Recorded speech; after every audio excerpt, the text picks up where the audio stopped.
बिस्मिल्लाहिर्रहमानिर्रहीम। तो बेटा आज हम करते हैं एक्सरसाइज 3.7 और इसमें क्वेश्चन नंबर 1 है the surface area of a cube varies directly as the square of the length of an edge and area is equal to 27 square units when length L is equal to 3 units. Find number 1 area when length is equal to 4 units और दूसरे number पे हमने क्या find करना है length when area is equal to 12 square unit. तो अब cube जो है क्यूब बेसिकली एक ऐसे हमारा डिब्बा सा होता है जिसकी हमारी 3 साइडें होती हैं। तो थोड़ा सा ताकि आपका कॉन्सेप्ट क्लियर हो जाए तो इसलिए ये जो इस तरह का हमारा डिब्बा होगा उसको हम बेसिकली क्या कहते हैं, उसको हम एक क्यूब कहते हैं। तो ये हमारी क्यूब की शेप है। तो अब इसका सरफेस एरिया का मतलब है ये इसके ऊपर वाली जितनी भी जगह बनती है। तो ये एक ये ऊपर टॉप है, फिर ये राइट साइड पे है, फिर ये लेफ़्ट साइड है इसकी, फिर ये हमारे फ्रंट पे है, फिर एक इसके बैक पे है, फिर एक ये अंडर है, नीचे है। तो ये सारी साइड्स का एरिया जब हम प्लस करते हैं तो वो हमारे क्यूब का सरफेस एरिया बनता है। तो लेंथ ऑफ एन एज जो है वो हमारा एरिया होता है और एरिया इसका फाइंड करने के लिए अब बेसिकली जो क्यूब है उसका होता है length multiply by width multiply by height. तो अब इसकी तीनों साइड जो हैं वो इक्वल होती हैं। तो इसलिए ये एक क्योंकि क्यूब है तो क्यूब की तीनों साइड इक्वल हैं तो इसे हम लेंथ मल्टीप्लाई बाय लेंथ जो है इसका एरिया फाइंड करते हैं। सॉरी ये तो वॉल्यूम की मैंने बात कर दी, वॉल्यूम नहीं बल्कि ये सरफेस एरिया है। तो सरफेस एरिया जो है वो एक ये हमारा, चले मैं इसे वॉल्यूम लिख लेता हूँ। तो सरफेस एरिया फाइंड करने के लिए अब ये हमारे पास एक जो सरफेस है इसका एरिया लेंगे, इसकी लेंथ और ब्रेड्थ को मल्टीप्लाई करेंगे तो वो एक का एरिया आ जाएगा और फिर जितनी ये हमारे पास है साइड्स बनती हैं तो ये टोटल हमारे पास ये ऊपर वाली और नीचे वाली दो बनेंगी, फिर ये दो बनेंगी, फिर ये आमने सामने वाली, तो 6 साइड्स बनती हैं। तो वो एक साइड का जो एरिया होगा उसे हम 6 से मल्टीप्लाई करेंगे तो वो इसका टोटल सरफेस एरिया आ जाएगा। तो लेंथ ऑफ साइड जो है, लेंथ ऑफ साइड एल जो है वो ये होती है। अब surface area of a cube varies directly. अब डेफिनेटली जब इसकी लेंथ जो है as the square of the length of an edge, जैसे ये लेंथ को हम स्क्वायर करेंगे तो एरिया भी इसका ज़्यादा हो जाएगा। इसलिए एरिया जो लेंथ के साथ है वो वेरी करता है तो वो डायरेक्टली वेरी करता है एरिया ऑफ स्क्वायर। तो वो इसका जो एरिया सरफेस एरिया होगा जब लेंथ ज़्यादा होगी तो डेफिनेटली एक जो हमारी सरफेस है एक साइड वो उसका एरिया ज़्यादा हो जाएगा और फिर 6 की 6 जो साइड्स हैं उनका एरिया ज़्यादा हो जाएगा और टोटल सरफेस एरिया फिर ज़्यादा हो जाएगा। तो स्क्वायर का जो लेंथ है उससे वो डायरेक्टली वेरी करता है। एंड एरिया एरिया ये है units when L is equal to 3 units. Area हमारे पास ये दिया गया है 27 यूनिट्स और जो लेंथ है एल वो है हमारे पास 3 यूनिट। तो चलिए अब हम क्वेश्चन को स्टार्ट करते हैं और पार्ट 1 को हम सॉल्व करते हैं। तो पार्ट 1 में हमें क्या दिया गया है, पार्ट 1 में हमें कह रहे हैं कि आपने एरिया फाइंड करना है। ये दोनों जो चीज़ें हैं ये एरिया और ये जो लेंथ है इनकी मदद से हमने जो हमारा कांस्टेंट होगा उसको कांस्टेंट को हमने वैल्यू फाइंड करनी है और फिर हम पार्ट 1 और पार्ट 2 को उसको सॉल्व करेंगे। तो चले उन्होंने दिया हुआ है कि सरफेस एरिया ये है और सरफेस एरिया एज गिवन, अब हम इधर लिख लेते हैं एज गिवन। गिवन क्या है कि सरफेस एरिया ए जो है ये वेरी करता है directly square of length as the square of length. तो लेंथ का स्क्वायर के साथ ये डायरेक्टली वेरी करता है। तो अब इसको अगर हमें एक इक्वेशन की शक्ल में लिखें तो हमें एक राइट साइड पे एक कांस्टेंट से मल्टीप्लाई करना होगा के एल का स्क्वायर अब ये जो दो वैल्यूज़ हैं इनको हम पुट करते हैं और अब हम के की वैल्यू फाइंड करते हैं। एरिया की वैल्यू हमें 27 दी गई है, के की वैल्यू हमने फाइंड करनी है, एल की हमें 3 है तो ये आ जाएगा 3 का स्क्वायर। तो इस तरह से जो के है, के की वैल्यू बेटा आ जाएगी 27/3 का स्क्वायर क्या बनता है 9। 9 is 9, 9 3s are 27। तो इस तरह से के की जो वैल्यू है वो हमारे पास आ जाएगी 3 के। चले के की वैल्यू तो आ गई। अब दूसरा नंबर 1, ये पार्ट 1 हमने ये दोनों पार्ट्स में कॉमन है और ये दोनों पार्ट्स के लिए हमने करना है। अब पार्ट 1 में वो क्या कह रहे हैं कि पार्ट 1 को मैं चले एक दफ़ा फिर यहाँ पर दोबारा से लिख लेता हूँ पार्ट 1। तो पार्ट 1 में वो क्या कह रहे हैं कि पार्ट 1 में हमने एरिया फाइंड करना है और एरिया के लिए जो लेंथ है वो हमें दी गई है, एरिया ए हमने फाइंड करना है, लेंथ जो है वो हमारे पास है 4 यूनिट्स। एरिया जब हमने फाइंड करना है तो यही फार्मूला, यही इक्वेशन हम यूज़ करेंगे। एरिया हमारा किसके इक्वल है, के एल का स्क्वायर के। तो वैल्यूज़ पुट करें तो के की वैल्यू हमने फाइंड की है वो क्या है 3, और एल की वैल्यू भी हमने ये गिवन है तो ये मल्टीप्लाई बाय 4 का स्क्वायर आ जाएगा। इस तरह से जो एरिया है वो हमारा किसकी इक्वल आ जाएगा 3 मल्टीप्लाई बाय 4, 4 जार 16, 4 का स्क्वायर 16 आ जाएगा और एरिया जो है वो हमारे पास आ जाएगा 48 स्क्वायर यूनिट, क्योंकि एरिया का यूनिट है वो क्या होता है स्क्वायर यूनिट। मीटर स्क्वायर हो सकता है, फिट स्क्वायर हो सकता है, सेंटीमीटर स्क्वायर हो सकता है। तो यूनिट का मतलब है, चूँकि मैंने उन्हें यहाँ पर बताया नहीं कि ये जो क्यूब है इसको हमने किस में मेजरमेंट इसकी की है।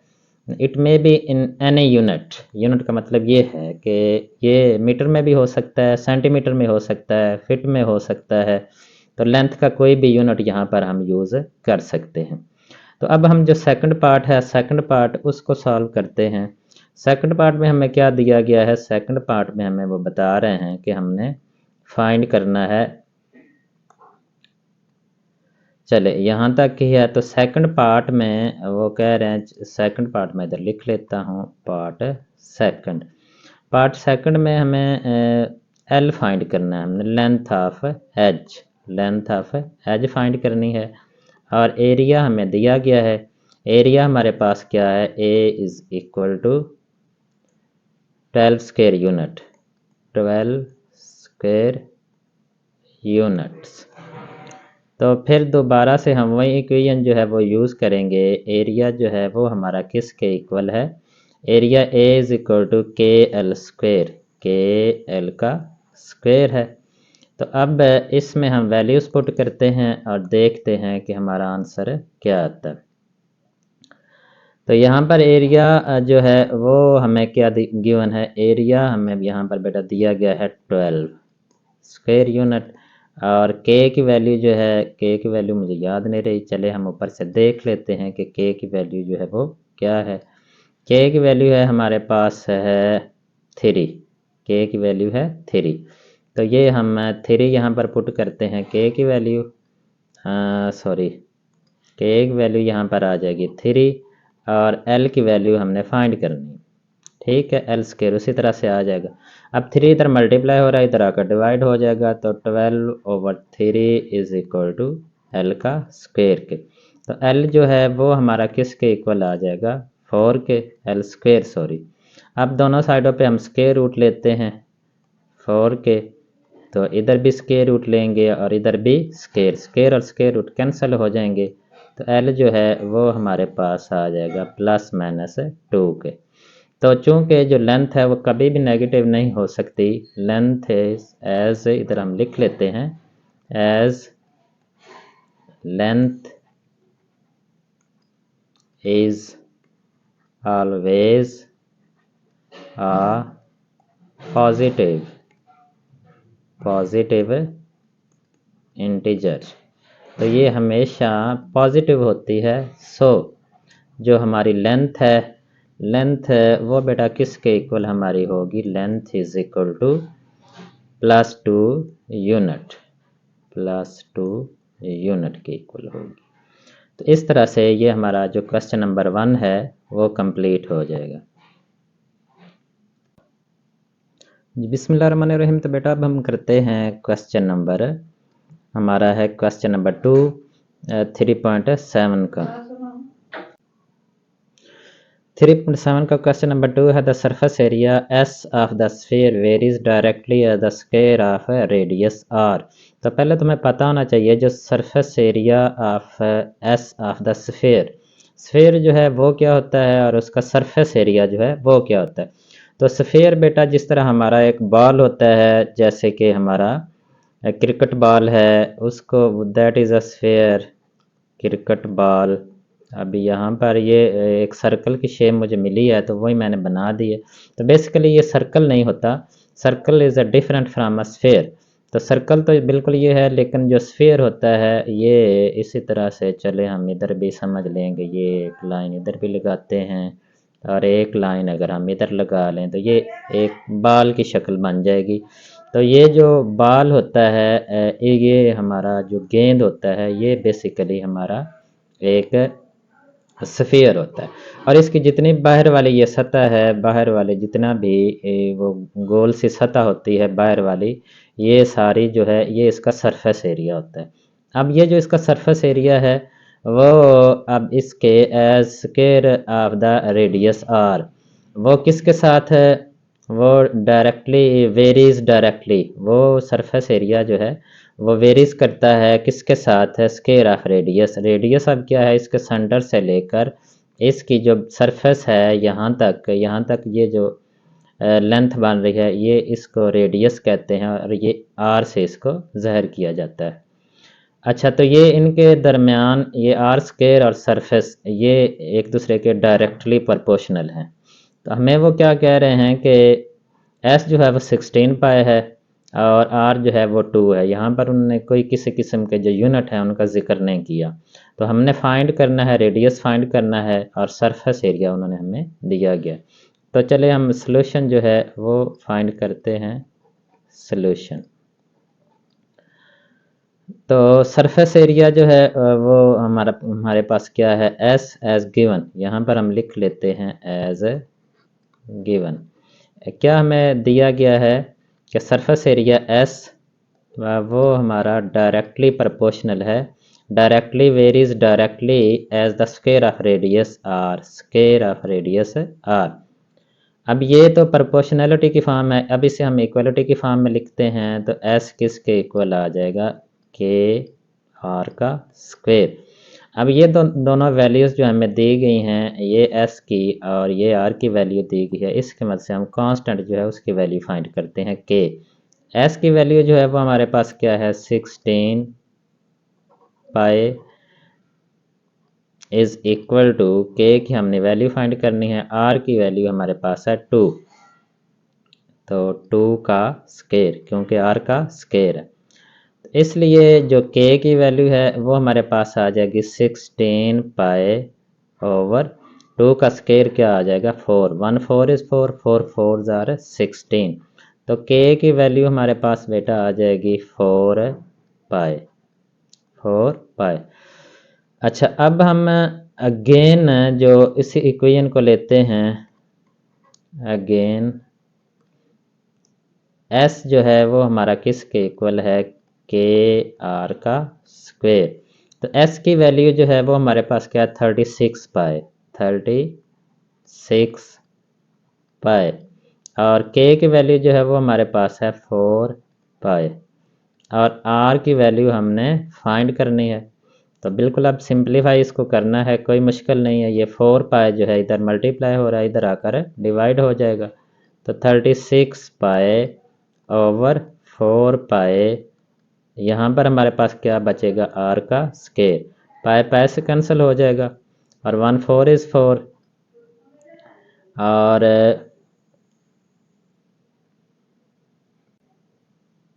तो 9 4 आर 36। तो इस तरह से जो आर स्क्वायर है वो बेटा हमारे पास इक्वल आ जाएगा 9 के। तो अब दोनों तरफ हम स्क्वायर रूट लेते हैं, R square is equal to 9, इधर भी स्क्वायर रूट लें और इधर भी स्क्वायर रूट लें। आर जो है वो हमारा किसके इक्वल आएगा, प्लस माइनस 9 के। तो जो रेडियस है वो भी एक लेंथ है, और जिस तरह पहले क्वेश्चन में मैंने बताया था कि जो लेंथ है या रेडियस है वो लेंथ कभी भी नेगेटिव नहीं हो सकती, as length can never be negative. तो ये नेगेटिव नहीं हो सकती, लिहाजा जो आर की वैल्यू है वो हमारे पास क्या आ जाएगी, रेडियस जो है R is equal to plus 9। इस तरह से ये हमारा जो दूसरा क्वेश्चन है वो कंप्लीट हो जाएगा। बिस्मिल्लाहिर्रहमानिर्रहीम। तो बेटा अब हम 3.7 एक्सरसाइज का क्वेश्चन नंबर 3 करते हैं। तो इसमें लिखा हुआ है, in the Hooke's law the force applied to stretch a spring varies directly the amount of elongation varies directly the amount of elongation s and f is equal to 32 lb। lb का मतलब ये stand करता है pound का। तो ये force के unit जो होते हैं उसके है 32 lb यानी pound. When s is equal to 1.6 inch. तो find the S when F is equal to 50 pound. चलो पहले तो मैं आपको समझाता हूँ कि इसमें बेसिकली क्या बता रहे हैं कि हुक एक हमारा साइंसदान था, उसने फिज़िक्स में एक लॉ बयान किया और उसे हुक का लॉ कहते हैं। उसने कहा कि ये अगर ये हमारे पास एक अगर कोई दीवार है या कोई चीज़ है, उसके साथ ये हमने एक स्प्रिंग जो है उसको बांधा हुआ है, तो स्प्रिंग पर एक फोर्स जो है वो स्प्रिंग को खींचने के लिए हम एक फोर्स लगाते हैं। तो फोर्स डेफिनेटली फोर्स हम जितनी ज़्यादा फोर्स लगाएंगे उतनी ही ज़्यादा ये खींचने के लिए जो हम लगा रहे हैं वो फोर्स है एफ़ जो इसमें बताई गई है। अब जब इसमें हम फोर्स एफ़ लगाएंगे तो ये स्प्रिंग हमारा स्ट्रेच हो जाएगा, पहले की निस्बत स्ट्रेच हो जाएगा और इसकी जो लंबाई है उसमें इजाफा हो जाएगा। तो इसमें जो इजाफा होगा, मिसाल के तौर पर पहले ये यहाँ तक था, अब ये यहाँ तक हो गया, तो इसमें ये जो लंबाई में इजाफा हुआ है उसको कहते हैं इलांगेशन, और उसको यहाँ पर किस से ज़ाहिर किया गया है, एस से।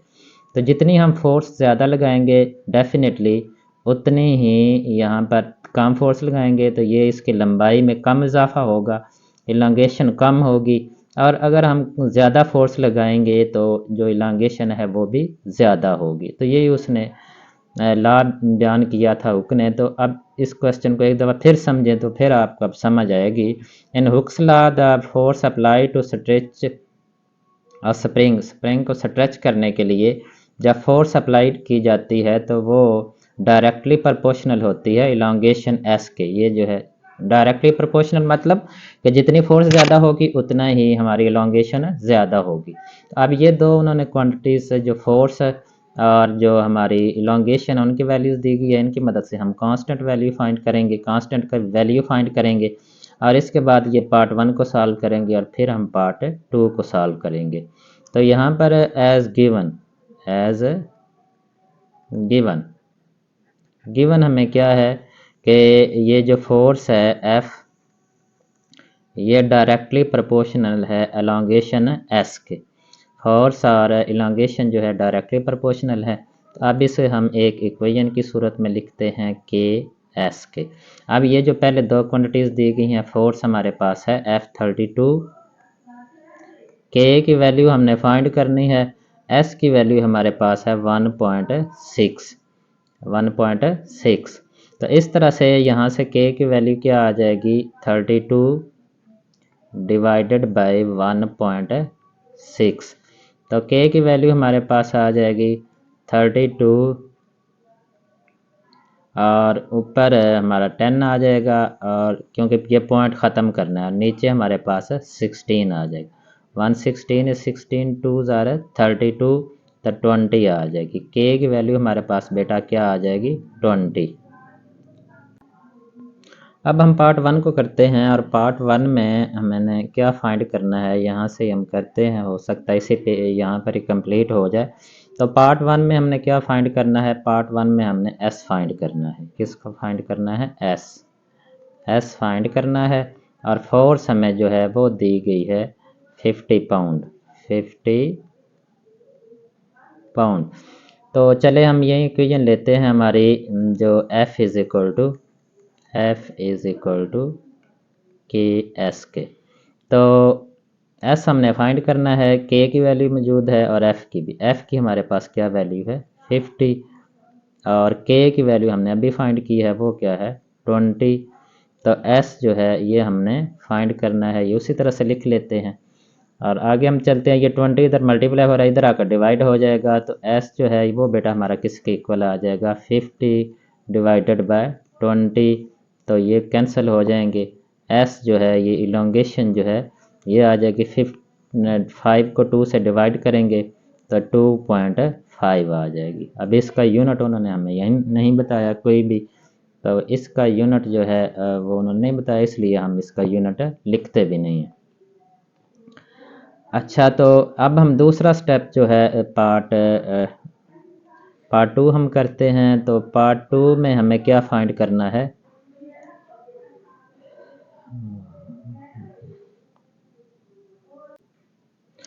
सॉरी बेटा वो उन्होंने वैल्यू दी है, सॉरी यूनिट एस के, एस जो है वो इंचेस में है।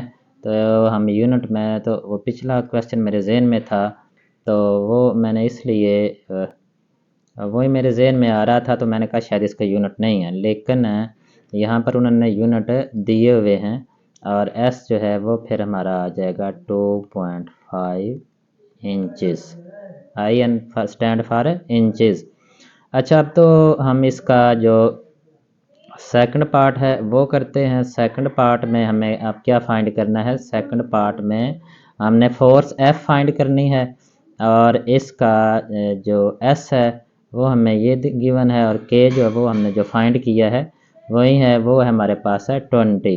तो एफ जो है ये किसके इक्वल है, एफ इज़ इक्वल टू के एस के, और f इज़ इक्वल टू के की वैल्यू जो है वो 20 है हमारे पास, और s की वैल्यू जो है 0.8 इंचेस। तो यहाँ से इनको मल्टीप्लाई करेंगे तो ये आ जाएगा 16 पाउंड, क्योंकि फोर्स का यूनिट हमारे पास क्या है, पाउंड। तो इसलिए ब्रैकेट के कर देते ताकि आप ये ना समझे कि ये 1 है और 161 ना पढ़ लें। तो ये हमारा जो फोर्स है वो हमारी क्या आ जाएगी 16 पाउंड। तो इस तरह से जो F है वो हमारे पास आ जाएगा 16 पाउंड।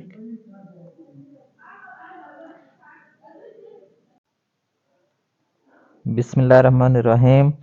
तो बेटा आज हम करेंगे एक्सरसाइज हमारी 3.7 है, इसका क्वेश्चन नंबर हमारे पास 4 है।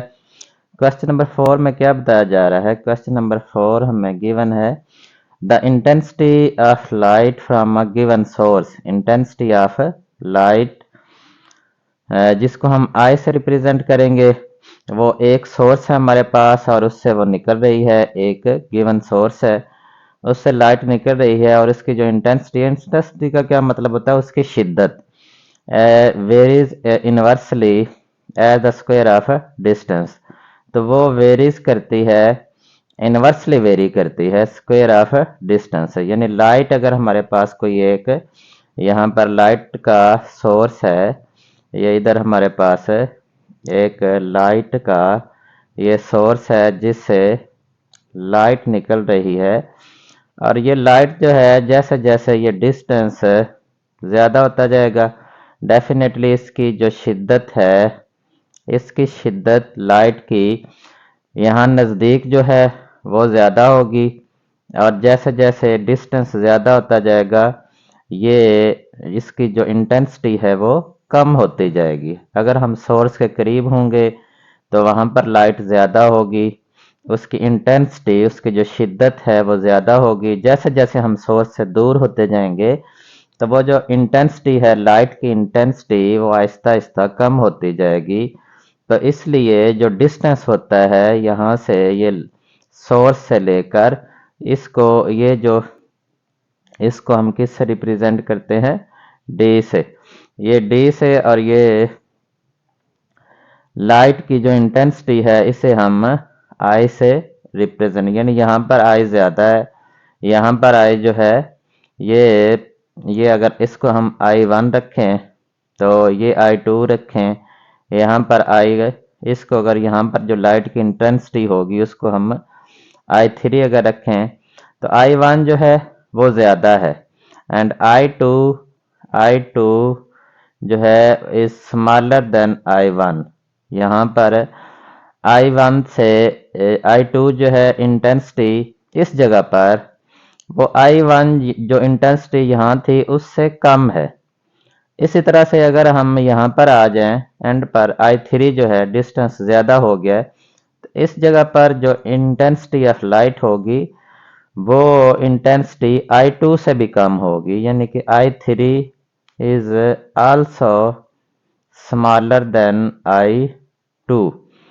तो क्योंकि डिस्टेंस इंक्रीज हो रहा है तो इंटेंसिटी जो है वो हमारी डिक्रीज होगी, इसलिए इंटेंसिटी, लाइट की इंटेंसिटी और जो डिस्टेंस होता है उसका स्क्वायर ये इनवर्सली प्रोपोर्शनल होते हैं। ये inversely proportional varies inversely as the square of the distance from it if the intensity is 20 candle power. ये इंटेंसिटी को मेजर करने का यूनिट है, इससे आपने घबराना नहीं, ये पता नहीं क्या है। तो ये कुछ भी नहीं, ये सिर्फ इस इंटेंसिटी को मेजर करने का एक यूनिट है at the distance of 12 feet. हम मिसाल के तौर पर हम यहाँ पर आते हैं तो इस जगह पर ये हमारा जो डिस्टेंस है वो 12 फीट है। तो वो कह रहे हैं कि यहाँ पर जो इंटेंसिटी, इस जगह पर इंटेंसिटी ऑफ लाइट होगी, तो इंटेंसिटी ऑफ लाइट इस जगह पर 12 कैंडल पावर है, सॉरी 20, डिस्टेंस 12 फीट है और जो इंटेंसिटी है वो है 20 कैंडल पावर। अब वो कह रहे हैं from the source find the intensity at a point 8 feet. तो पहले 12 फीट पर थी, तो अब यहाँ पर जो डिस्टेंस है वो कह रहे हैं कि यही सोर्स है, यहाँ से लेकर जो डिस्टेंस है पहले 12 था, अब ये डिस्टेंस जो है ये कितना हो जाता है 8 फीट। अब क्या है, डिस्टेंस कम हो जाता है, तो इस जगह पर जो इंटेंसिटी होगी वो हमने फाइंड करनी है। आई थिंक आपको पता तो चल गया होगा कि क्वेश्चन हमारा बेसिकली क्या है कि इंटेंसिटी ऑफ लाइट हमने फाइंड करनी है। अब देखें तो ये डिस्टेंस जो है ये कम हुआ है, पहले 12 पर कितनी थी 20 थी, 12 फीट पर 20 थी। अब डिस्टेंस कितना, वो कह रहे हैं कि डिस्टेंस हमारा हो गया 8 फीट। डिस्टेंस अगर 8 फीट हो गया तो वहां पर इंटेंसिटी अब डेफिनेटली जो है वो ज़्यादा होनी चाहिए, क्योंकि डिस्टेंस जब कम हुआ है तो इंटेंसिटी ज़्यादा होनी चाहिए। ये इन्वर्सली प्रोपोर्शनल है, लिहाजा ज़्यादा होनी चाहिए। ये आंसर हमें पता होना चाहिए कि 20 से जो हमारा आंसर है वो कम, सॉरी ज़्यादा आना चाहिए। वो क्या आना चाहिए, ज़्यादा। चले हम सॉल्व करते हैं और फिर हम देखते हैं कि क्या आंसर आता है। एज गिवन, तो पहले हम सोल्यूशन लिखते हैं। सोल्यूशन, तो एज सोल्यूशन में हमें क्या है कि as given, as given, given हमें क्या है कि इंटेंसिटी आई जो है आई ये इनवर्सली प्रोपोर्शनल है डिस्टेंस डी के स्क्वायर के साथ, स्क्वायर ऑफ द डिस्टेंस उसके ये इनवर्सली, और इनवर्सली को हम 1/, की सूरत में लिखते हैं। अब इसे अगर हम एक इक्वेशन फॉर्म में बनाएं, अब इतना लेंथी क्वेश्चन नहीं जितनी लेंथी इसकी स्टेटमेंट है, तो आई जो है वो किसके इक्वल आ जाएगा, के मल्टीप्लाई बाय 1/d का स्क्वायर। अच्छा, अब हम ये जो पहले दोनों वैल्यूज दी गई हैं, ये 20 और 12, 20 और 12, इनकी मदद से हम के की वैल्यू फाइंड करते हैं। तो इंटेंसिटी जो है वो हमारे पास कितनी है, 20 है, तो आई जो है इसकी जगह हम 20 लिखते हैं। के की वैल्यू हमने फाइंड करनी है, और डिस्टेंस हमारे पास क्या है 12 मल्टीप्लाई बाय 1/12, चूँकि डी का स्क्वायर है इसलिए 12 का हम स्क्वायर लिख लेंगे। अब ये 12 का स्क्वायर इधर डिवाइड हो रहा है, इधर आकर मल्टीप्लाई हो जाएगा, तो 20 मल्टीप्लाई बाय 12 का स्क्वायर हम लेंगे तो वो आएगा 144 इज इक्वल टू के। इस तरह से के की जो वैल्यू है बेटा वो हमारे पास आ जाएगी।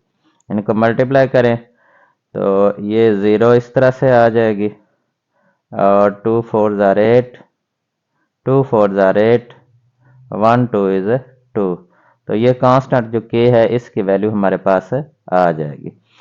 चले तो अब हम फाइंड करते हैं जो उन्होंने पूछा है कि हमने क्या फाइंड करना है कि जो डिस्टेंस हमारे पास है 8 फीट है, वहाँ पर इंटेंसिटी ऑफ लाइट जो है वो क्या होगी। तो बहुत सिंपल है, इसमें कोई मुश्किल चीज़ नहीं है। तो अब हमने इक्वेशन हम वही लेते हैं कि आई जो है आई हमारा किसके इक्वल है के मल्टीप्लाई बाय 1/d²। यहाँ पर आई हमने फाइंड आउट करना है, डिस्टेंस डी जो है वो हमें कितना दिया गया है 8 फीट। तो ये वैल्यूज पुट करें तो आई के की वैल्यू हमने फाइंड की है, ये ऊपर लिखी हुई है। आई की वैल्यू जो है वो हमारे पास क्या आ जाएगी, के की वैल्यू है 2880 मल्टीप्लाई बाय 1/d का स्क्वायर। डी जो है वो 8 है यहाँ पर, तो 8 का हम स्क्वायर लेंगे 2880 जी बेटा। तो इसका आ जाएगा 8 का स्क्वायर 64 आ जाएगा। अब हम 2880 को 64 से डिवाइड करते हैं, 2880 और इसको हम डिवाइड करते हैं 64 से, तो वो हमारा आंसर आएगा 45। इसलिए बेटा जो 45,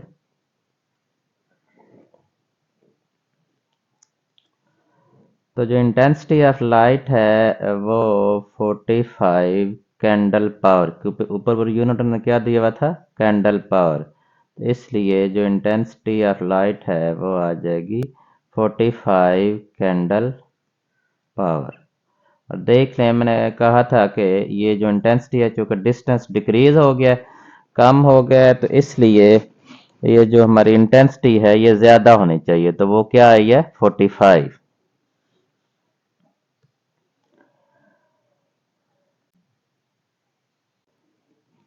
बिस्मिल्लाहिर्रहमानिर्रहीम। तो बेटा अब हम करते हैं एक्सरसाइज 3.7 का क्वेश्चन नंबर हमारे पास है 5। क्वेश्चन नंबर 5 में हमें क्या दिया गया है, क्वेश्चन नंबर 5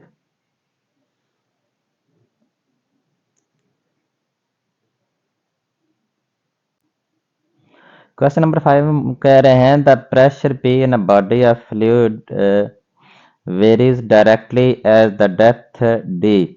अगर हम किसी बॉडी को एक फ्लूइड के अंदर रखते हैं तो वो जो प्रेशर उसके ऊपर होता है वो उस बॉडी के ऊपर प्रेशर है। मिसाल के तौर पर ये हमारे पास कोई एक कंटेनर है, ये हमारे पास एक कंटेनर है, इस कंटेनर में कोई फ्लूइड है। आप सपोज करें कि वो हमारे पास एक चले वाटर है, यहाँ पर हमारे पास इस कंटेनर में ये जो वाटर है ये पानी से ये भरा हुआ है।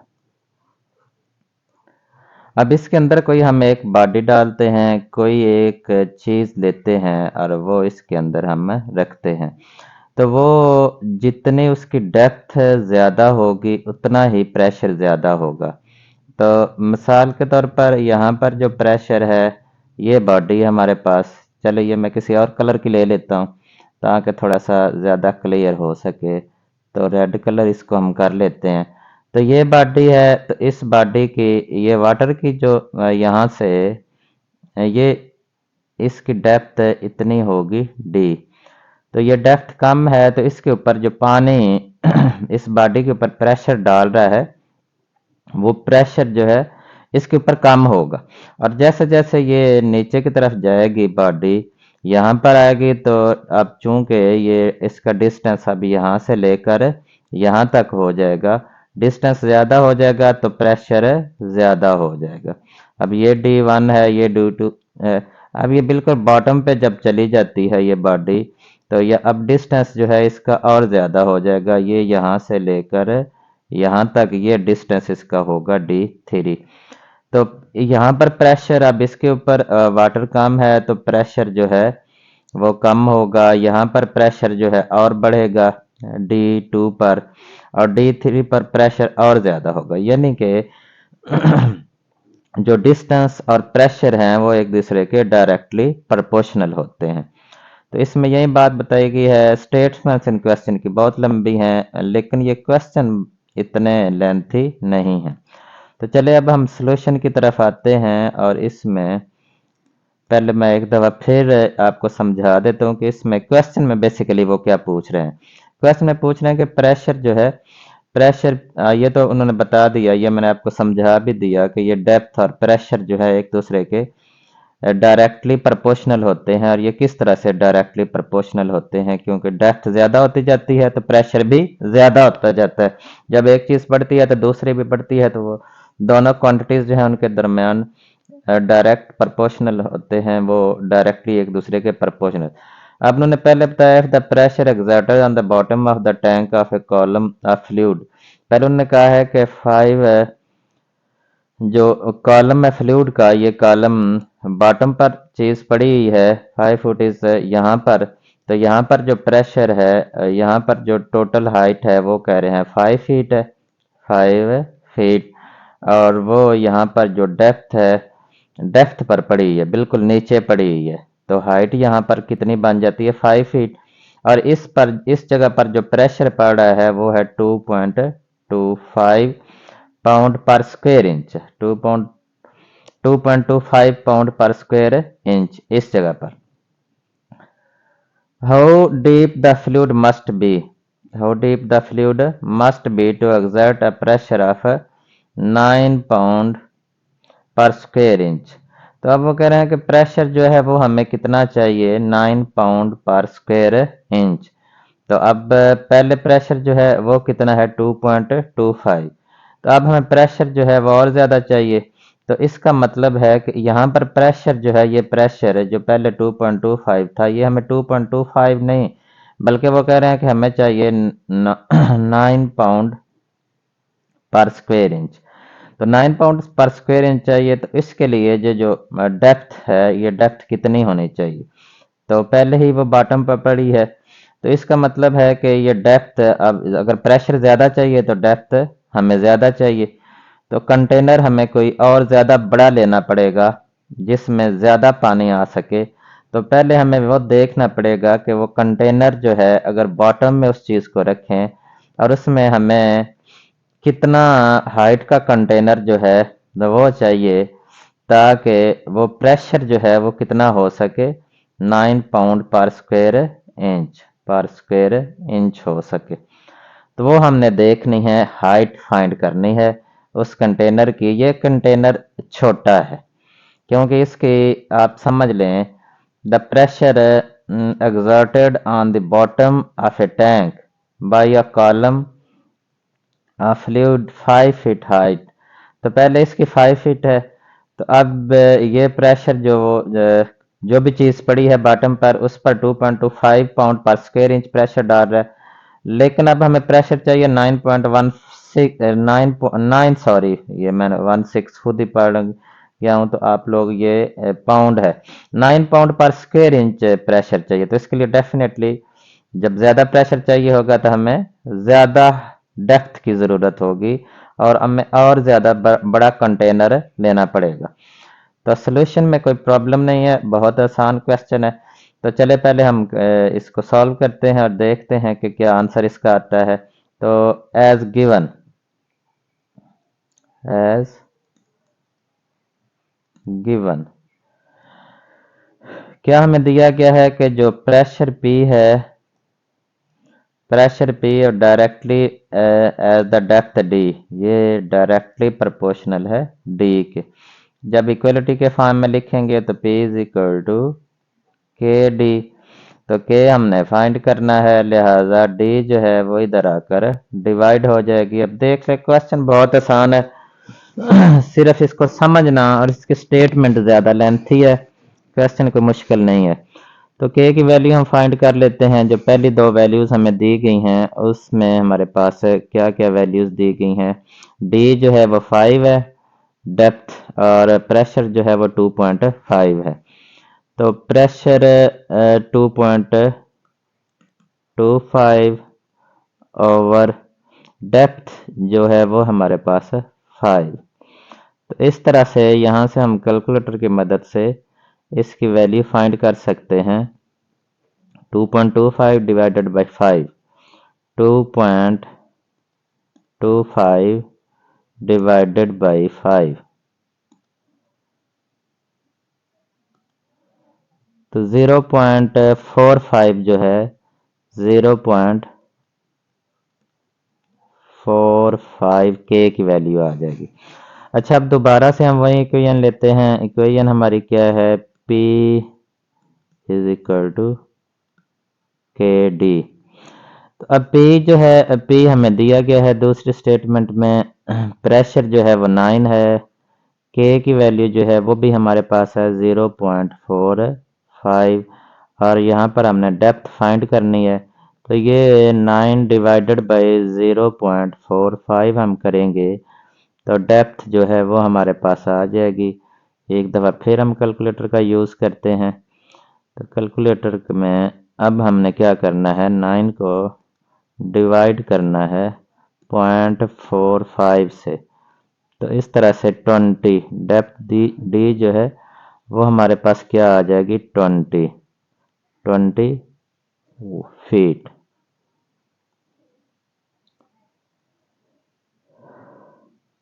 तो इस तरह से बेटा हमें जो कंटेनर है वो, अगर उसकी हाइट जो है वो 20 फीट, पहले 5 थी, अगर उसकी हाइट 20 फीट होगी, वो कंटेनर अगर हम लेंगे तो हम फाइंड कर सकते हैं इसकी इतना प्रेशर जो है वो हम डाल सकते हैं 9 पाउंड पर स्क्वायर इंच का।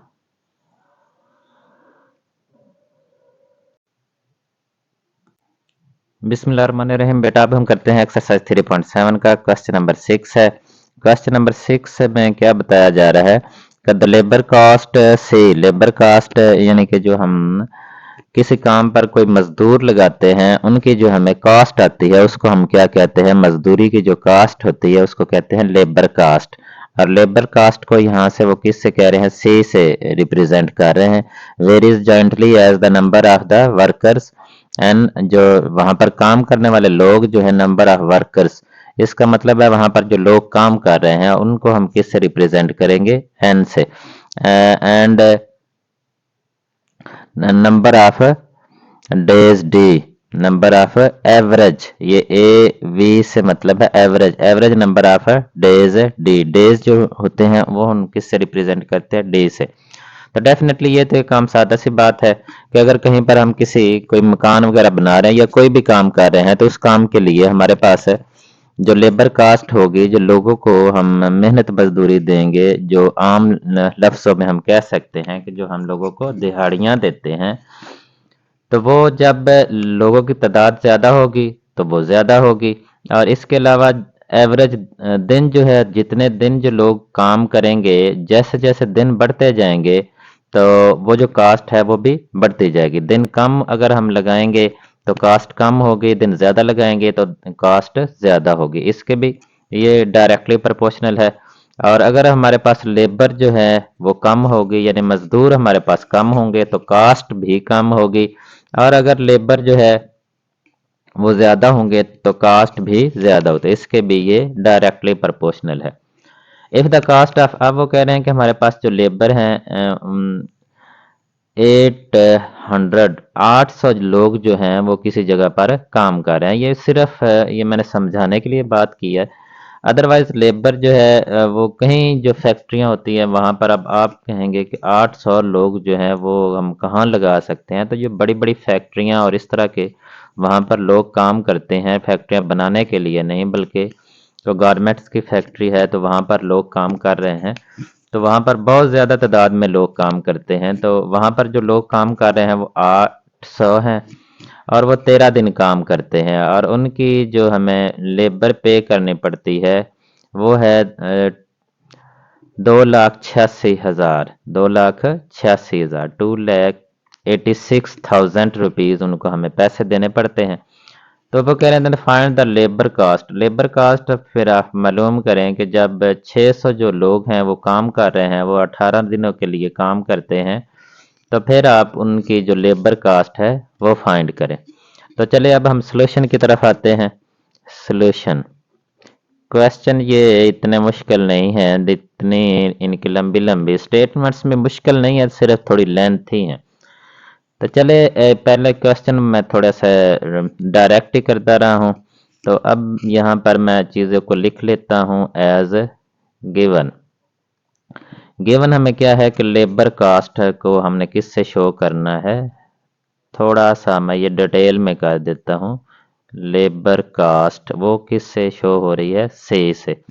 इसके बाद जो नंबर ऑफ वर्कर्स हैं, नंबर ऑफ वर्कर्स, जो लोग काम कर रहे हैं उनकी तादाद को किससे ज़ाहिर कर रहे हैं, वो हम एन से कर रहे हैं। और number of days, average number of days या number of days, number of days जो है वो हम किससे ज़ाहिर कर रहे हैं, वो डे से। तो अब हम थोड़ा सा पेज को नीचे लेकर जाते हैं।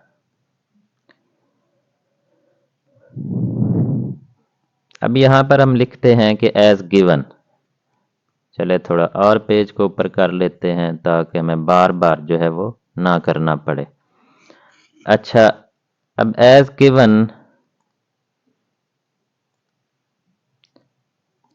एज गिवन हमें क्या बताया गया है कि जो लेबर कास्ट है सी वो डायरेक्टली प्रोपोर्शनल है number of day, number of workers N, और जो नंबर ऑफ डेज हैं उसके डायरेक्टली प्रोपोर्शनल है। तो चले अब सी जो है फिर किसके इक्वल आएगा, सी इज इक्वल टू के एन डी। तो यहाँ से हम पहले के की वैल्यू फाइंड करते हैं, जो हमें पहले वैल्यूज दी गई हैं उनकी मदद से।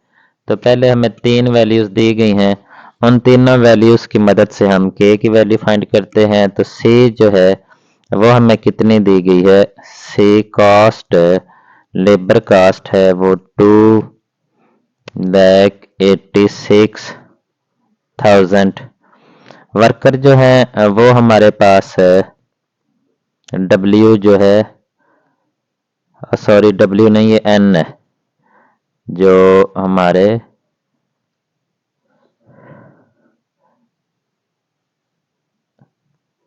वर्कर्स हैं वो हमें कितने दिए गए हैं, 800 वर्कर्स, 800 हैं। और नंबर ऑफ डेज जो हैं वो हमें कितने दिए गए हैं, 13। तो अब ये जो वैल्यूज है ये इक्वेशन 1 है, इसमें हम पुट करते हैं, पुटिंग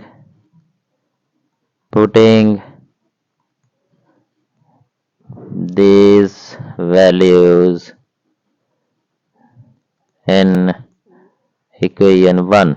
तो इक्वेशन 1 में पुट करें तो यहाँ पर हमारा जो सी है, सी की वैल्यू है 2,86,000 इज इक्वल टू के एन जो है, एन की वैल्यू है हमारे पास है 800 और मल्टीप्लाई बाय जो नंबर ऑफ डेज हैं डी वो हमारे पास है 13।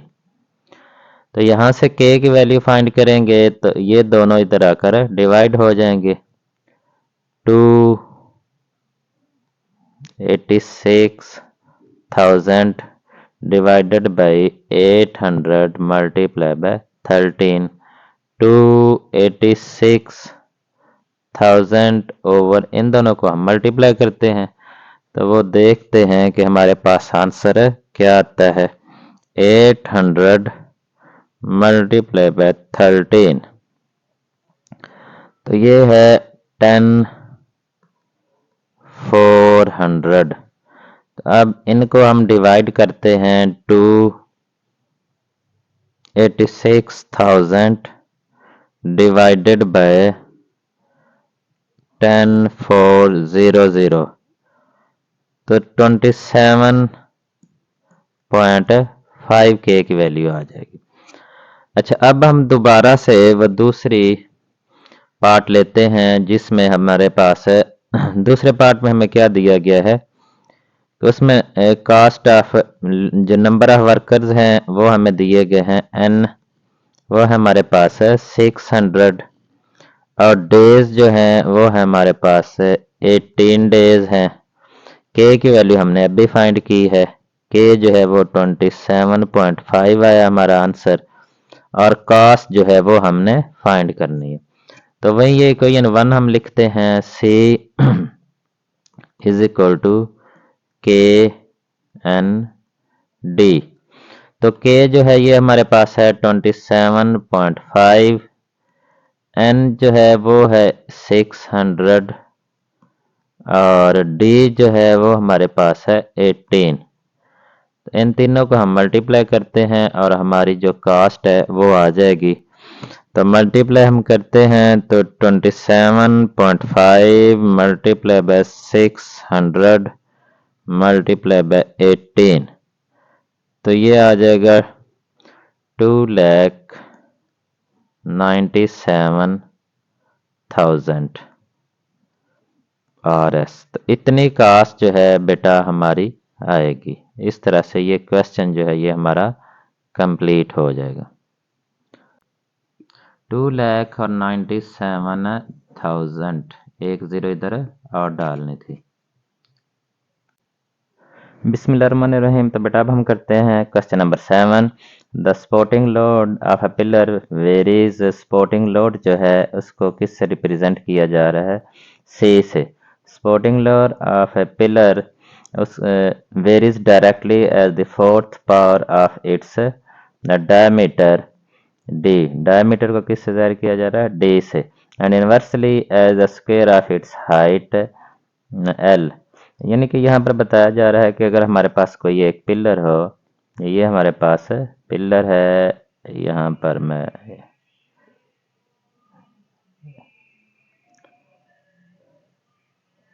तो ये पिलर है हमारे पास अब इस पिलर के ऊपर अगर हम कोई लोड जो है वो डालते हैं तो वो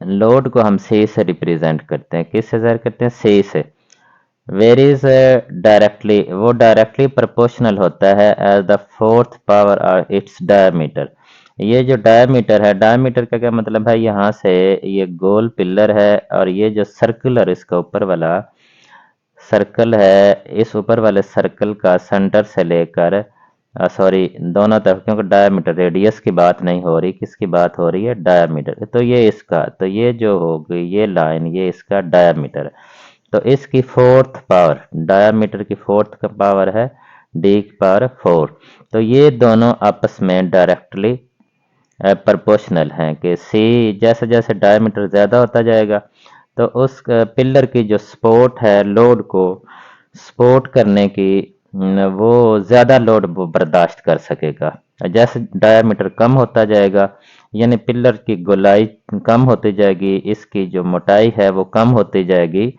तो वो कम लोड को सपोर्ट करेगा parts of its diameter D and inversely as the square of its height L और ये जो हाइट है यहाँ से लेकर यहाँ तक इसको अगर हम एल से ज़ाहिर करें तो ये सी और एल जो है इस एल का स्क्वायर सी और एल का स्क्वायर ये एक दूसरे के इनवर्सली प्रोपोर्शनल है यानी हाइट जितनी ज़्यादा होती जाएगी उतना ही लोड जो है वो कम बर्दाश्त वो करेगा और उसके टूटने का डर होगा।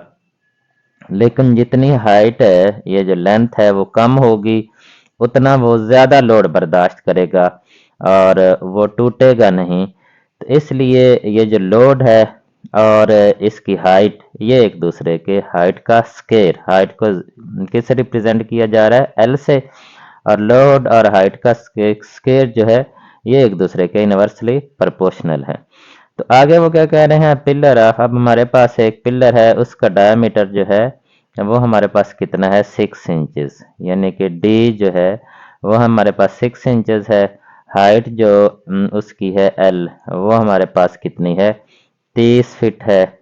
वेल सपोर्ट अ लोड, तो वो कितने लोड को सपोर्ट कर सकता है, वो 60 टन का जो लोड है, सी, क्योंकि लोड को किस जर के सी से, वो 60 टन का जो लोड है उसको सपोर्ट कर सकता है। तो ये तीनों वैल्यूज बेसिकली हमें किस लिए दी गई हैं, ताकि जो हमारी कांस्टेंट होगा उसकी वैल्यू हम फाइंड कर सके। हाउ हाई या पिलर, अब एक पिलर है, उसकी हमने लेंथ है जो हाइट है वो फाइंड करनी है, यानी एल फाइंड करना है। न must be support a load of, how high 4 inch pillar, 4 inch pillar, diameter D जो है उसका कितना दिया गया है, 4 इंच, डायमीटर 4 इंच दिया गया है। हाइट उसकी हमने फाइंड करनी है। एक ऐसा पिलर है जिसका ये डायमीटर है, ये जो डायमीटर है वो 4 इंच है, और उस पर लोड हमने डालना है 28 इंचेस, सॉरी 28 टन उसके ऊपर लोड डालना है। तो उसके लिए आपने बताना है कि उसकी हाइट हमें कितनी रखनी पड़ेगी। तो ये इसमें पूछा जा रहा है। तो चले अब हम इसको सॉल्व करते हैं। तो सबसे पहले जो चीज़ें हमें बताई गई हैं, सॉल्यूशन की तरफ हम आते हैं। तो सॉल्यूशन में हमारे पास जो चीज़ें हमें दी गई हैं उसमें हम वो लिख लेते हैं इधर। सी जो है लोड, सपोर्टिंग लोड जो है, सपोर्टिंग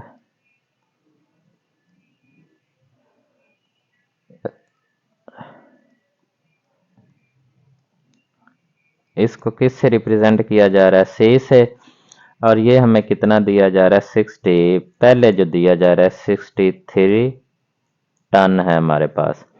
इसके बाद दूसरी चीज़ इसमें हमें क्या बताई जा रही है कि 63 टन पिलर ऑफ, ये diameter, diameter of pillar, diameter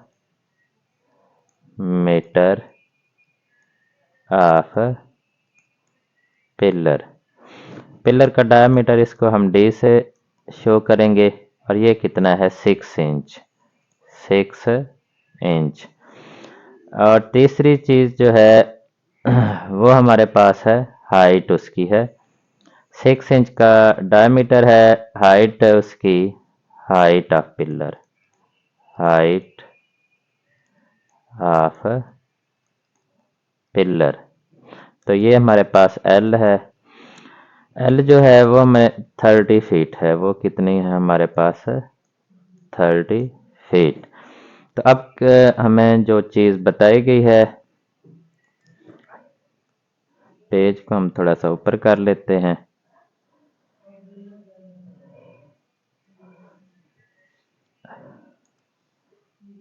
as given, as given, अब हम क्या बताया जा रहा है कि जो लोड है, सपोर्टिंग लोड, ये डायरेक्टली प्रोपोर्शनल है डायामीटर की पावर 4 के, और ये इनवर्सली प्रोपोर्शनल है एल के स्क्वायर से। तो इनको जब हम कंबाइन करते हैं तो ये आ जाएगा डी की 4/एल स्क्वायर। अब इसको अगर हम इक्वलिटी की शक्ल में लिखें तो ये सी किसके इक्वल आ जाएगा, के डी की पावर 4/एल का स्क्वायर। अब के की वैल्यू यहाँ से हमने फाइंड करनी है, ये दोनों इधर आकर जो डिवाइड हो रहा है वो मल्टीप्लाई हो जाएगा, जो मल्टीप्लाई हो रहा है वो डिवाइड हो जाएगा। तो के की वैल्यू आ जाएगी सी मल्टीप्लाई बाय एल का स्क्वायर ओवर डी की 4। तो इस तरह से अब इन वैल्यूज़ को पुट करते हैं तो के हमारा किसके इक्वल आ जाएगा। तो अब ये सारी वैल्यूज पुट करें तो डी की वैल्यू है हमारे पास ये 6 है, तो सॉरी के और सी की वैल्यू जो है एक दफ़ा चले इसे हम तरतीब से लिख लेते हैं। सी एल का स्क्वायर ओवर हमारे पास आ जाएगा डी की 4।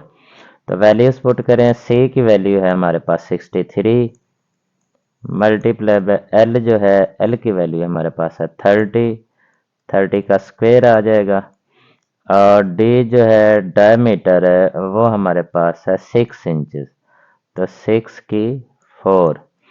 तो अब इनको हम सिंप्लीफाई करेंगे तो ये आ जाएगा हमारे पास 63 और ये 30 है, 30 का हमारे पास क्या है स्क्वायर, तो ये आ जाएगा 900 ओवर जो 60 की 4 है तो वो हम 6 को पावर 4 लेंगे, 6 मल्टीप्लाई बाय 6 मल्टीप्लाई बाय 6 तो हमारे पास आ जाएगा 1296।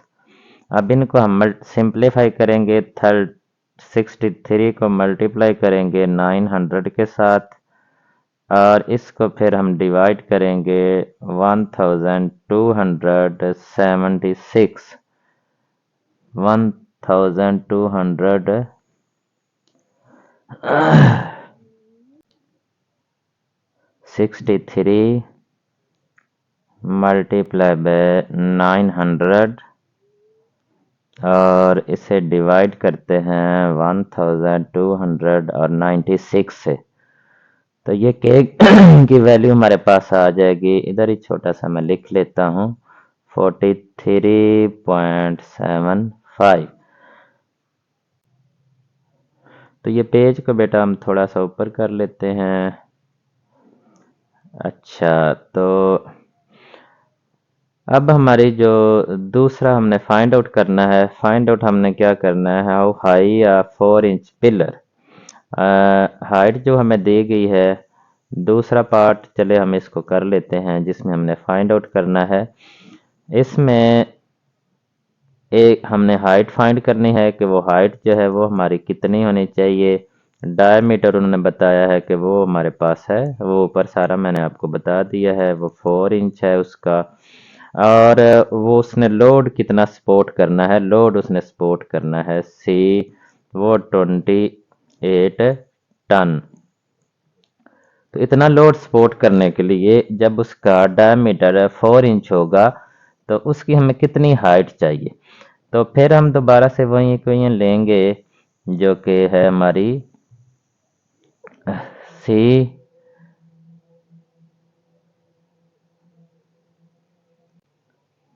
तो इक्वेशन बेटा इधर ऊपर हमारी लिखी है, एक दफ़ा फिर इसको हम इधर से देख लेते हैं। ये हमारी इक्वेशन है सी इज इक्वल टू के डी की 4 ओवर एल का स्क्वायर। तो अब इसमें जितनी वैल्यूज़ हमारे पास हैं वो सारी हम पुट करते हैं। के की वैल्यू भी हम इधर इनके साथ ही लिख लेते हैं जो हमने पहले फाइंड की है। तो के की वैल्यू हमारे पास है 43.75। तो अब इन वैल्यूज़ की मदद से हमारी जो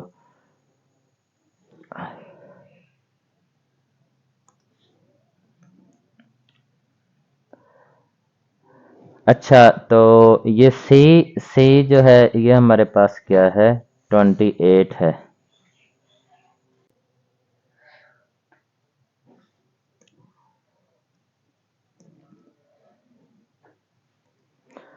तो इसमें हम वैल्यूज पुट करते हैं तो सी की वैल्यू हमारे पास है 28 इज इक्वल टू के की वैल्यू है हमारे पास है 43.75 और डी की वैल्यू हमारे पास है 4 इंचेस, ये 4 इंचेस है तो डी की 4 की पावर 4 आ जाएगी ओवर एल स्केयर हमने फाइंड करना है।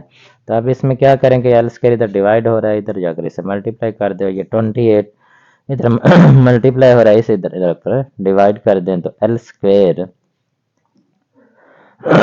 किसके इक्वल आ जाएगा 43.75 मल्टीप्लाई 4 की पावर 4 है तो 4 multiply by 4 multiply by 4 over ये 28 जो है इधर आकर डिवाइड हो जाएगा।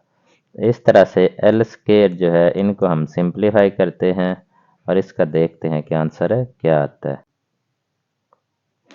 तो इस तरह से बेटा जब इनको हमने मल्टीप्लाई किया तो वो आएगा 11,200 और नीचे हमारे पास 28 है। 11,200 को 28 से हम डिवाइड करेंगे तो वो हमारे पास आ जाएगा 400। अब इधर भी हम स्क्वायर रूट लेंगे और इधर भी स्क्वायर रूट लेंगे तो ये स्क्वायर और स्क्वायर रूट कैंसिल हो जाएंगे तो एल जो है वो हमारे पास आ जाएगा प्लस माइनस 20 के। लेकिन जो लेंथ है वो length can never be negative. Length जो हाइट है कैन नेवर बी नेगेटिव, तो ये कभी नेगेटिव नहीं हो सकती। इसलिए वो जो लेंथ है वो हमें चाहिए वो कितनी हो जाएगी 20 फीट। तो 20 फीट का अगर हाइट का हमारे पास पिलर होगा और उसका डायमीटर जो है ये 4 इंच होगा तो वो फिर आसानी के साथ जो 28 टन लोड है उसको बर्दाश्त कर लेगा। बिस्मिल्लाहिर्रहमानिर्रहीम। तो बेटा अब हम करते हैं 3.7 एक्सरसाइज क्वेश्चन नंबर 8 है। तो इसमें हमें क्या दिया जा रहा है, इसमें वो बता रहे हैं the time T required elevator. एक एलिवेटर है उसने एक वेट को उठाना है तो lift a weight varies jointly as the weight W. तो वो जॉइंटली वेरी करता है डब्ल्यू वेट के साथ and the lifting depth D के साथ, इनके साथ वो जॉइंटली वेरी करता है। मतलब ये है कि ये हमारे पास अगर एक लिफ्ट है उसने वेट उठाना है तो डेफिनेटली तो वेट जो है वो अगर ज़्यादा होगा तो उसे उठाने में टाइम जो है वो ज़्यादा लगेगा। इसलिए टाइम और जो हमारा वेट है वो बता रहे हैं कि वो डायरेक्टली प्रोपोर्शनल है।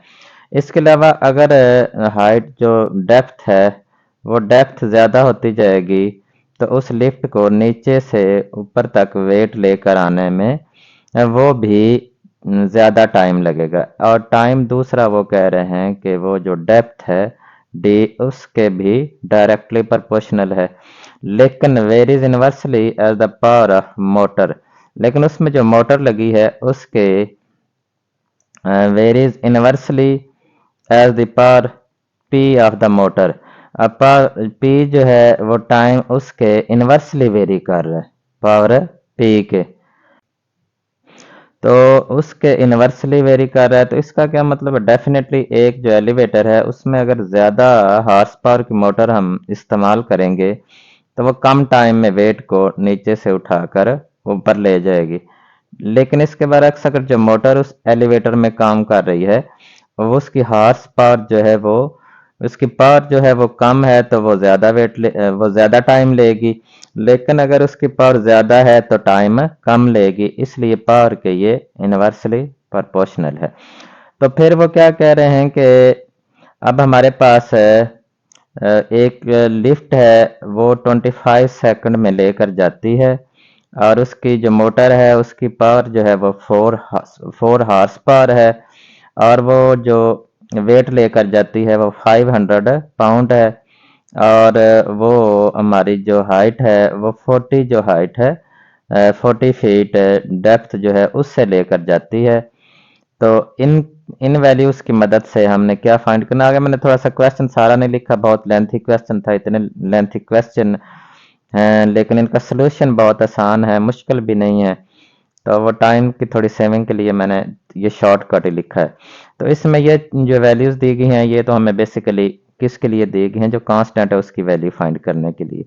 अब हमें पी जो है वो फाइंड करना है। तो पी का क्या मतलब है कि उसकी एक मोटर जो है वो कितने हार्स पावर की इस्तेमाल करनी पड़ेगी जब हमने एक वेट उठाना है एलिवेटर की मदद से उस एलिवेटर में का जो वेट उठाना है वो 800 पाउंड है, और कितनी डेप्थ से वो हमने लेकर जाना है 120 फीट से, और हम चाहते हैं कि उसने हम जहाँ लेकर जाना है वो 40 सेकंड में वहां तक पहुंच जाए। तो 40 सेकंड में उसने हमने पहुंचाना है। डेप्थ हमारे पास 120 फीट है, वेट हमारे पास 800 पाउंड है, और उसके लिए जो एलिवेटर है उसमें कितने पावर की मोटर जो है वो हमें इस्तेमाल करनी पड़ेगी। क्वेश्चन की आई होप आपको समझ आ गई होगी। तो इसलिए अब हम डायरेक्ट इसके सॉल्यूशन की तरफ आते हैं। तो सॉल्यूशन में पहले वैल्यूज आप लिख लें तो फिर भी ठीक है, या पहले जो उन्होंने दिया हुआ है एज ए गिवन, जो चीज़ उन्होंने बताई है वो लिख लें। वो उन्होंने क्या बताया है कि टी जो है ये वेरी करता है डायरेक्टली वेट के साथ टाइम, और टी जो है ये जो डेप्थ है उसके साथ भी डायरेक्टली वेरी करता है, और टी जो है ये टाइम जो मोटर की पावर है उसके साथ ये इन्वर्सली वेरी करता है। पावर जितनी ज़्यादा होगी उतना कम टाइम लगेगा, पावर जितनी कम होगी मोटर की उतना टाइम ज़्यादा लगेगा। अब इन तीनों को हम इकट्ठा करके लिखते हैं तो टी प्रोपोर्शनल किसके आ जाएगा, डब्ल्यू डी ओवर पी के। अब इसे अगर हम एक इक्वेशन फॉर्म में लिखें तो टी हमारा किसके इक्वल आएगा, टी आ जाएगा हमारा के डब्ल्यू डी ओवर पी के। तो अब यहाँ पर हम अपनी सारी वैल्यूज लिख लेते हैं, ये जो पहले चारों उन्होंने दी है, और इसमें से हम के की जो वैल्यू है वो हम फाइंड करते हैं कि के की वैल्यू हमारे पास क्या आएगी। पेज को मैं थोड़ा सा ऊपर कर लेता हूँ। अब यहाँ पर वैल्यूज अगर लिखी जाएं, इसको इक्वेशन 1 का हम नाम दे लेते हैं, और यहाँ पर हमें जो वैल्यूज हैं डेप्थ डी मोटर पे इफ, अब टाइम जो है टाइम वो हमें क्या दिया जा रहा है 25 सेकंड, 25 सेकंड। इसके अलावा जो हॉर्स पावर है मोटर की वो हमारे पास पी है, 4 हॉर्स पावर मोटर है, और जो वेट उसने उठाना है वो उठाती है 500 पाउंड का वेट उठा रही है, और जो डेप्थ है डी कितनी डेप्थ से वो उठाती है, वो उठाती है 40 फीट से, 40 फीट से। अब इन वैल्यूज की मदद से इन वैल्यूज को हम पुट करेंगे इक्वेशन 1 में, और यहाँ से हम फिर फाइंड करते हैं जो हमारा कांस्टेंट है के, उसकी वैल्यू हम फाइंड करते हैं। तो पुटिंग दीज वैल्यूज यहाँ पर हम लिख लेते हैं, putting these values in equation 1। तो इक्वेशन 1 में पुट करें तो टी की जगह पर क्या आ जाएगा, 25 इज इक्वल टू के की हमने वैल्यू फाइंड करनी है, डब्ल्यू की हमारे पास है 500, और डी की जो वैल्यू है वो हमारे पास है 40, और P की जो वैल्यू है P की हमारे पास है किधर गई 4, P की वैल्यू है 4। तो इस तरह से ये सॉरी ये मैंने 40 लिख दिया है, तो ये हमारे पास है 4, तो ये इधर 10 आ जाएगा, तो ये 5000 बन जाएगा। तो ये 5000 इधर आकर डिवाइड हो जाएगा, और K जो है वो हमारा किसके इक्वल आ जाएगा, 25 ओवर 5000। अब हम 25 को 5000 से डिवाइड करते हैं, तो इस तरह बेटा के की वैल्यू हमारे पास आ जाएगी 0.05। अब जो मैं दूसरी वैल्यूज दी गई हैं उनकी मदद से हम देखते हैं हमने क्या फाइंड करना था और हमें क्या गिवन है। जी बेटा, तो अब हमने पावर फाइंड करनी है, वेट हमें जो है गिवन है, वेट हमारे पास है 800 पाउंड है, डेप्थ कितनी से हमने उसको उठाना है 120 फीट से, और कितने सेकंड में हमने उसे उठाना है 40 सेकंड में, के की हमने वैल्यू फाइंड कर लिया 0.05। तो इसमें हमें पता है जो हमारी ऊपर इक्वेशन थी, वो इक्वेशन थी टी जो है वो किसके इक्वल आया था, के डब्ल्यू डी ओवर पी के। तो अब पी तो हमने फाइंड करना है, चले पी को हम इधर जाकर मल्टीप्लाई कर देते हैं और टी जो उधर मल्टीप्लाई का हो रहा है उसे हम इधर ले आते हैं, के डब्ल्यू डी ओवर टी हो जाएगा।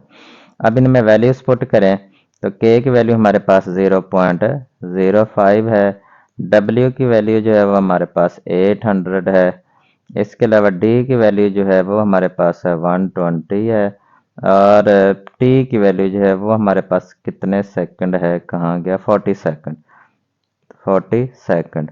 अब सबको हम जब डिवाइड करेंगे, इनको सिंप्लीफाई करेंगे तो इससे पर हमारा आंसर आ जाएगा। इस तरह कैलकुलेटर से सॉल्व करेंगे, इन सब को हम मल्टीप्लाई करेंगे, 40 पे इसको डिवाइड कर देंगे। जब 40 पे डिवाइड करेंगे तो हमारा जो आंसर आ जाएगा 12 हॉर्स पावर। इसलिए बेटा जो हमें मोटर चाहिए होगी उस लिफ्ट के लिए, वो हमें कितनी चाहिए होगी, उसकी पावर कितनी होनी चाहिए, 12 हॉर्स पावर। इस तरह से ये हमारा जो क्वेश्चन नंबर 8 है वो कंप्लीट हो गया। बिस्मिल्लाहिर्रहमानिर्रहीम। तो बेटा क्वेश्चन नंबर 9 हम करते हैं। क्वेश्चन नंबर 9 में वो क्या बता रहे हैं, वो बता रहे हैं द काइनेटिक एनर्जी। अब पहले काइनेटिक एनर्जी का आपको पता होना चाहिए। काइनेटिक एनर्जी बेसिकली क्या होता है कि जिसम जब कोई हरकत कर रहा है तो उसकी हरकत में की वजह से उसके अंदर जो एनर्जी पाई जाती है उसको हम क्या कहते हैं, काइनेटिक एनर्जी। मिसाल के तौर पर ये हमारे पास अगर एक कार है और ये कार हरकत कर रही है, इट्स मीन कि इसके अंदर काइनेटिक एनर्जी मौजूद है। जब ये मोशन में है तो इसके अंदर काइनेटिक एनर्जी मौजूद है। तो ये काइनेटिक एनर्जी जिसके अंदर मौजूद होती है, अब देखें ना, एक कार है या बाइक है या एक जो भी चीज़ है वो खड़ी है तो उससे हम जाकर टकरा जाते हैं तो हमें कुछ भी नहीं होगा, हम उसके साथ खड़े हो जाते हैं तो हमें कोई नुकसान नहीं होगा। लेकिन जो जब वो हरकत में होती है तो उसके खुदा न खास्ता हम उसके सामने कहीं इस तरह आ जाते हैं तो वो डेफिनेटली हमें इंजर करेगी। क्यों करेगी, क्योंकि उसके अंदर मौजूद थे एक एनर्जी मौजूद थी, और वो एनर्जी कौन सी थी, काइनेटिक एनर्जी। और वो काइनेटिक एनर्जी जो है उसके अंदर मौजूद थी जिसकी वजह से उसने हमें नुकसान पहुंचाया। अब वो एनर्जी कम भी हो सकती है, वो ज़्यादा भी हो सकती है, उसका वो डिपेंड किस पे करती है। तो ये चीज़ें उन्होंने इसमें बताई है कि वो किस पे डिपेंड करती है, varies jointly as the mass. Mass क्या होता है, इसके इसका जो मैस है एक तो उस पे उसके साथ ये डिपेंड करती है, यानी काइनेटिक एनर्जी जो है, काइनेटिक एनर्जी ये मैस पर डिपेंड करती है और ये इसके डायरेक्टली प्रोपोर्शनल होती है। जितनी भारी चीज़ होगी, जितनी उसका जो मैस है वो ज़्यादा होगा, उसके अंदर मैस, मैस क्या होता है, किसी में जो मादे की मिकदार होती है किसी चीज़ में, उसको उसका मैस कहते हैं। तो इसमें जितना भी मैटर अगर ज़्यादा होगा तो इसका मैस ज़्यादा होगा, और अगर मैस ज़्यादा होगा तो काइनेटिक एनर्जी भी ज़्यादा होगी। लेकिन मैस कम हो तो काइनेटिक एनर्जी कम होगी। और दूसरा, body and square of its velocity. Velocity का जो स्क्वायर है उसके भी ये डायरेक्टली प्रोपोर्शनल होती है, यानी वेलोसिटी। अब देखना, अब हम एक बाइक है, बाइक जो है वो अगर हम तेज़ी के साथ चला रहे हैं तो उसकी वेलोसिटी ज़्यादा होगी तो उसके अंदर काइनेटिक एनर्जी ज़्यादा होगी, और खुदा न खास्ता अगर कहीं से हमारा एक्सीडेंट होता है तो फिर हमारा ज़्यादा नुकसान होगा। लेकिन अगर हम उसका स्लो चला रहे होते हैं तो स्लो चलाने से उसकी काइनेटिक एनर्जी उसमें कम होगी, और वो कहीं खुदा न खास्ता कहीं एक्सीडेंट होता है तो वो नुकसान। इसलिए कहते हैं कि जो बाइक है वो पर्टिकुलरली, बाकी चीज़ें भी जो भी हैं, जब वो स्लो चला रहे होते हैं तो वो स्लो चलानी चाहिए। स्लो जब होती हैं तो उनमें काइनेटिक एनर्जी कम होती है, इसलिए वो नुकसान कम होता है। तो काइनेटिक एनर्जी जो है वो फिर मैस के और वेलोसिटी के स्क्वायर के डायरेक्टली प्रोपोर्शनल है। तो एज गिवन इसको हम सॉल्व करते हैं। सॉल्यूशन जो है वो हमारा क्या बनेगा कि सॉल्यूशन हमारा बनेगा, अच्छा थोड़ा सा लिखा नहीं जा रहा तो मैंने कहा थोड़ा सीधा होकर बैठ जाएं। अच्छा, तो काइनेटिक एनर्जी एक तो हमारी एज गिवन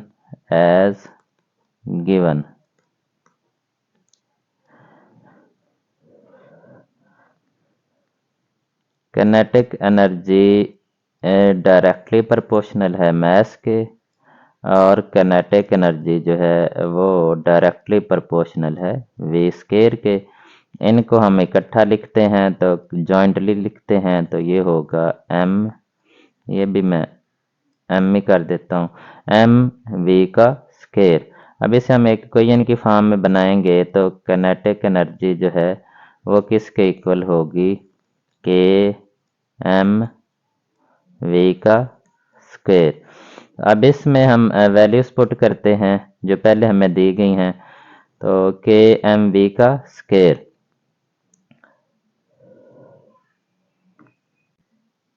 अब ये बेटा वैल्यूज हमें गिवन है, इनकी मदद से हम के की वैल्यू फाइंड करते हैं। तो काइनेटिक एनर्जी हमारे पास है 4320, मास एम की वैल्यू हमें ये दी गई है और वेलोसिटी की वैल्यू हमें ये दी गई है।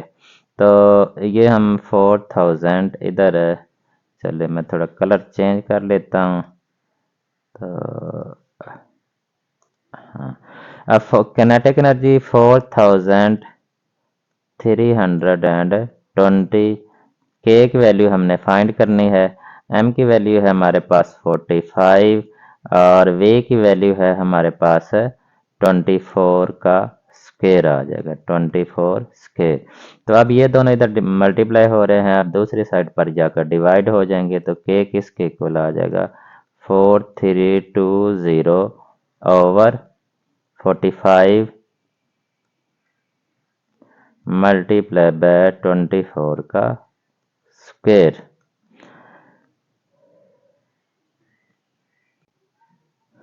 तो इस तरह बेटा के की वैल्यू जब हम इनको सिंप्लीफाई करेंगे तो के की वैल्यू हमारे पास आ जाएगी, के इज इक्वल टू 1/6 आ जाएगी। अच्छा, अब हमने जो दूसरी चीज़ें जो हैं वो फाइंड आउट करनी है, उसमें भी हमने काइनेटिक एनर्जी जो है वो फाइंड करनी है। क्या करना है, काइनेटिक एनर्जी ये हमने फाइंड करनी है। और हमें क्या गिवन है कि मास जो है वो हमें दिया गया है 3000 मास है, और इसके अलावा जो वेलोसिटी है v वो हमें गिवन है 44। तो अब वहीं से हम वो इक्वेशन लेंगे और उसमें हम ये सारी वैल्यूज पुट करेंगे। इक्वेशन हमारी क्या है, के ई इज इक्वल टू के एम वी का स्क्वायर। तो के ई की वैल्यू हमने फाइंड करनी है और इनकी वैल्यूज पुट करें तो के की वैल्यू हमारे पास है 1/6, एम की वैल्यू हमारे पास है 3000 और वी जो है ये हमारे पास है 44 का स्क्वायर। तो 44 का स्क्वायर हम पुट करेंगे। तो इस तरह जब इनको हम सिंप्लीफाई करेंगे तो जब सिंप्लीफाई करेंगे तो इसका आंसर हमारे पास आ जाएगा 9,68,000, 9,68,000 इसका हमारे पास आंसर आएगा और इतनी उसकी काइनेटिक एनर्जी होगी। इस तरह से ये लास्ट क्वेश्चन था हमारे इस एक्सरसाइज का।